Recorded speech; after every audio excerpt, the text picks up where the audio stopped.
പറയുന്നു. നാട്ടിൽ നടക്കുന്ന എല്ലാ പ്രശ്നങ്ങൾക്കും മന്ത്രിമാർക്ക് മറുപടി പറയാനാകില്ല എന്ന് മന്ത്രി സജി ചെറിയാൻ. സ്ത്രീ എന്ന പരിഗണന നൽകാതെയാണ് ആരോഗ്യമന്ത്രി വീണ ജോർജിനെതിരായ സമരം നടക്കുന്നത്. കുടുംബമായി താമസിക്കുന്ന വീട്ടിൽ ഗുണ്ടായിസം കാണിക്കുന്നത് ശരിയല്ല എന്നും സജി ചെറിയാൻ പറഞ്ഞു.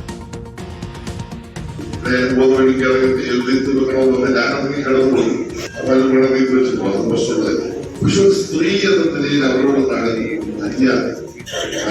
ഞാനത് പരസ്യം പറയുന്നത് വെച്ച് കഴിഞ്ഞാൽ വേണമെന്നല്ല. കാരണം ഒരു പൊളിറ്റിക്കലായിട്ടുള്ള ഇഷ്യൂ ആർമക്കാരിക്ക് വേണ്ടി അവിടെ പോകുന്നത് ചെയ്യാൻ പാടില്ല. പ്രവീൺ പുരുഷോത്തമനുണ്ട് പത്തനംതിട്ടയിൽ നിന്ന് നമ്മളോടൊപ്പം വിവരങ്ങളുമായി. പ്രവീൺ, വലിയ പിന്തുണ നൽകുകയാണ് ആരോഗ്യമന്ത്രിക്ക് മന്ത്രി സജി ചെറിയാൻ.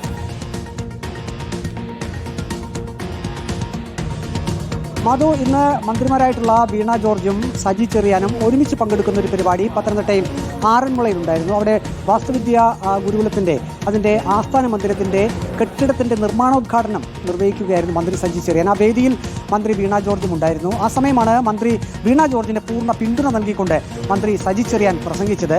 ഒപ്പം അതിനുശേഷം അദ്ദേഹം മാധ്യമങ്ങളോടും പിന്തുണ ഈ വീണ ജോർജിനെതിരെയുള്ള സമരങ്ങളെ താൻ അപലപിക്കുന്നതായും അദ്ദേഹം പറഞ്ഞു.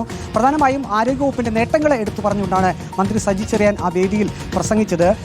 UDF ഭരണകാലത്ത് എത്രയോ മോശമായിരുന്നു ആരോഗ്യവകുപ്പ്. പക്ഷേ ഇപ്പോഴാണെങ്കിൽ 24 മണിക്കൂറും എല്ലാ ഇടങ്ങളിലും സേവനങ്ങളുണ്ട്. അത് മാത്രവുമല്ല 24 മണിക്കൂറും പ്രവർത്തിക്കുന്ന ഒരു മന്ത്രി കൂടിയാണ് മന്ത്രി വീണ ജോർജ്. തൻ്റെ മണ്ഡലത്തിൽ മാത്രം 13 PHCകൾ അപ്ഗ്രേഡ് ചെയ്തിട്ടുണ്ട്. അങ്ങനെ ആരോഗ്യവകുപ്പിലെ നേട്ടങ്ങൾ എണ്ണി പറഞ്ഞുകൊണ്ട് മന്ത്രി വീണ ജോർജിന് പൂർണ്ണ പിന്തുണ നൽകുകയാണ് മന്ത്രി സജി ചെറിയാൻ ചെയ്തത്. ഇപ്പോൾ UDFും ഒപ്പം തന്നെ കോൺഗ്രസും യൂത്ത് കോൺഗ്രസും ഒക്കെ നടത്തുന്ന സമരങ്ങൾ അത് തെറ്റാണ്. റീത്ത് വയ്ക്കുന്നത് സാധാരണ മരണമടഞ്ഞവർക്കാണ്.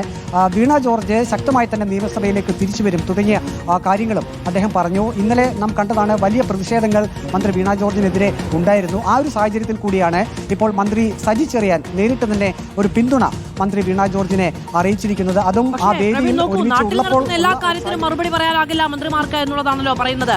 നാട്ടിൽ വെറുതെ നടക്കുന്ന കാര്യം മാത്രമല്ലല്ലോ, സ്വന്തം വകുപ്പിൽ ഉണ്ടായ ഒരു പ്രശ്നമാണ് ഇപ്പോ ആരോഗ്യമന്ത്രി തന്നെ പറയുന്നത് താൻ അധികാരത്തിലുണ്ടായിരുന്നപ്പോഴല്ല എന്നുള്ളതാണ്. പക്ഷേ ജനത്തിന് ഇപ്പോൾ ചോദിക്കാൻ കഴിയുന്നത് ആ വകുപ്പ് ഭരിക്കുന്ന മന്ത്രിയോടല്ലേ. ആ നിലയ്ക്ക് നിസ്സാരവൽക്കരിക്കാമോ?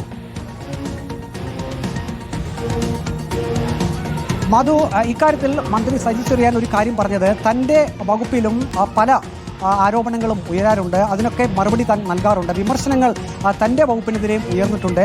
അപ്പോൾ സ്വാഭാവികമായും ഒരു ജനാധിപത്യ വ്യവസ്ഥയിൽ ആരോപണങ്ങളും ഒപ്പം തന്നെ പരാതികളുമൊക്കെ ഉയരുക സ്വാഭാവികമാണ്. നാട്ടിൽ എന്ത് പ്രശ്നങ്ങൾ നടന്നാലും അതിനെല്ലാം ഉത്തരവാദി മന്ത്രിമാർ ആണെന്ന് പറഞ്ഞു കഴിഞ്ഞാൽ ഒരു ജനാധിപത്യ രാജ്യത്ത് എങ്ങനെ ഭരിക്കാൻ കഴിയും എന്ന ഒരു കാര്യമാണ് മന്ത്രി സജി ചെറിയാൻ ഇക്കാര്യങ്ങളെല്ലാം വിമർശിച്ചുകൊണ്ട് പറയുന്നത്. കോൺഗ്രസും ഒപ്പം തന്നെ യൂത്ത് കോൺഗ്രസും മന്ത്രി വീണ ജോർജിനെതിരെ ഇപ്പോൾ നടത്തുന്ന സമരങ്ങളെ പൂർണ്ണമായും മന്ത്രി സജി ചെറിയാൻ തള്ളിക്കളയുന്നു. അതേസമയം തന്നെ മന്ത്രി വീണ ജോർജിന് തൻ്റെ പൂർണ്ണമായിട്ടുള്ള പിന്തുണ നൽകുകയും ചെയ്യുന്നു. ഒരു പടി കൂടി കടന്ന് വരുന്ന നിയമസഭാ തെരഞ്ഞെടുപ്പിൽ മന്ത്രി വീണ ജോർജ് വിജയിക്കുമെന്ന ധ്വനിയിൽ വീണ്ടും നിയമസഭയിലേക്ക് എത്തുമെന്നൊരു കാര്യം കൂടി പറയുന്നുണ്ട്. ഒപ്പം തന്നെ അദ്ദേഹം മറ്റൊരു കാര്യം പറഞ്ഞത്, ഇത്തരത്തിലുള്ള ആക്രമണങ്ങളും ഒപ്പം തന്നെ റീത്ത് വയ്ക്കൽ ഉൾപ്പെടെയുള്ള സമര രീതികൾ കോൺഗ്രസും യൂത്ത് കോൺഗ്രസും ഒക്കെ നടത്തുമ്പോൾ ആറന്മുള മണ്ഡലത്തിലുള്ള ആളുകൾ എന്നുള്ള നിലയിൽ ആറന്മുളക്കാരാണ് മന്ത്രി വീണ ജോർജിന് പിന്തുണ നൽകേണ്ടത് എന്ന ഒരു കാര്യം കൂടി അവിടെ ഇരുന്ന ആളുകളോടായിട്ട് മന്ത്രി സജി ചെറിയാൻ പറഞ്ഞു. ആരോഗ്യമന്ത്രിക്ക് പിന്തുണയുമായി മന്ത്രി സജി ചെറിയാൻ രംഗത്തെത്തിയിരിക്കുന്നു. മന്ത്രിക്കെതിരെ നടക്കുന്ന പ്രതിഷേധങ്ങളെയാണ് മന്ത്രി സജി ചെറിയാൻ വിമർശിക്കുന്നത്.